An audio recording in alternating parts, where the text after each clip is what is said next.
वक्फ संशोधन कानून पर आज सुप्रीम कोर्ट में इस मामले की समाअत मुकम्मल हो गई। पिछले 3 दिनों से सुप्रीम कोर्ट के chief justice of India B.R. Gavai और जस्टिस मसी की बेंच में इस मामले की समाअत चल रही थी, जहां सरकार की तरफ से इस कानून के डिफेंस में बातें रखी गई। तो आज दिन भर क्या कुछ हुआ है सुप्रीम कोर्ट में, इसके लिए आपको वीडियो के आखिर तक बने रहना होगा। जब इस मामले की समाअत शुरू हुई तो सॉलिसिटर जनरल तुषार मेहता ने कहा कि गैर मुस्लिम भी नए कानून के तहत अपनी जमीन वक्फ कर सकते हैं, लेकिन इसमें कुछ शर्त रखे गए। 3 दिनों तक मुसलसल समाअत जारी रहने के बाद जस्टिस B.R. गवई और मसी की बेंच ने फैसला महफूज किया। इस दौरान राजस्थान और हरियाणा की हुकूमत की तरफ से पेश होने वाले वकीलों ने केंद्र सरकार की हिमायत की, जबकि पिटिशनर की तरफ से कपिल सिब्बल, अभिषेक मनु सिंघवी, राजीव धवन, हुजैफा अहमदी ने हुकूमत के दलीलों का सख्ती से जवाब दिया। मामले की समाअत में सॉलिसिटर जनरल तुषार मेहता ने कहा कि जो वक्फ अल्लाह के लिए है, अगर वो गैर आईनी पाया जाता है तो इसे रद्द किया जा सकता है, लेकिन अगर वो वक्फ है तो वक्फ रहेगा। ये कानून गैर मुस्लिमों को वक्फ जायदाद डोनेट करने से महरूम नहीं कर सकता है। इसलिए 5 साल आपको ये जाहिर करना होगा कि आप मुसलमान हैं और वक्फ के इस तरीके को धोखाधड़ी के लिए इस्तेमाल नहीं कर सकते। यानी आप समझ सकते हैं कि प्रैक्टिसिंग मुसलमान होना होगा। 5 साल जो वक्फ नए कानून में कहे गए थे, और इसके विरोध में कपिल सिब्बल इस मामले की समाअत के दौरान शुरुआत से ही कह रहे हैं कि आपको 5 साल का प्रैक्टिसिंग मुसलमान होगा, जिसको लेकर अदालत में बहस भी हुई थी पिछले दिनों।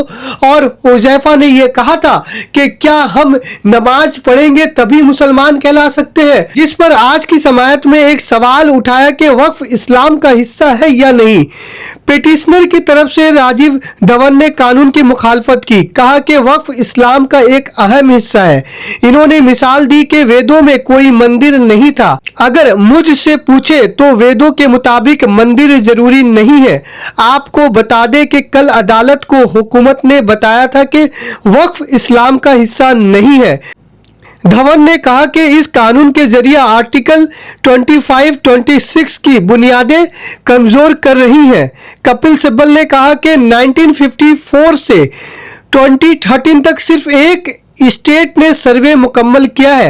ये किसकी वजह से हुआ? यानी जो वक्फ सर्वे किए गए थे इतने सालों में, वो सिर्फ एक ही स्टेट में किए गए, और इसकी जिम्मेदार कौन है इसको लेकर कपिल सिब्बल ने सवाल खड़ा किया।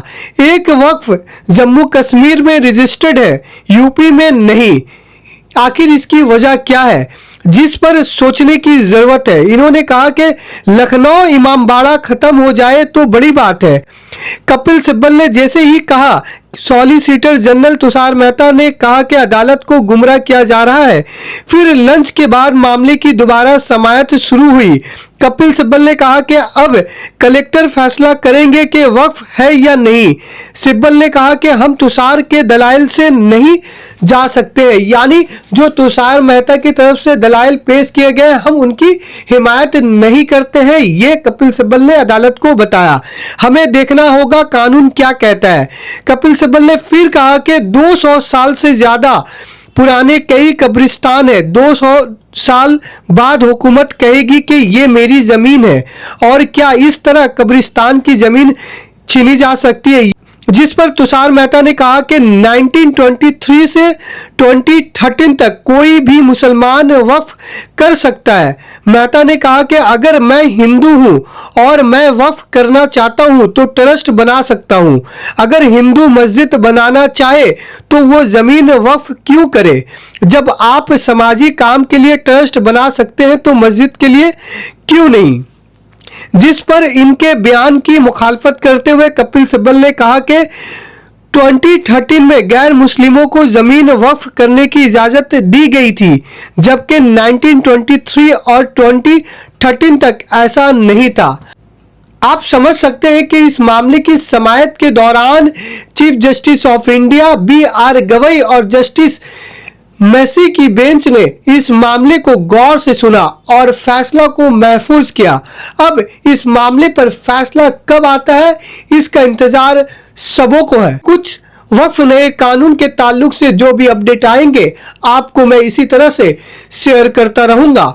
हमारे पेज को फॉलो करें, वीडियो को ज्यादा से ज्यादा शेयर करें।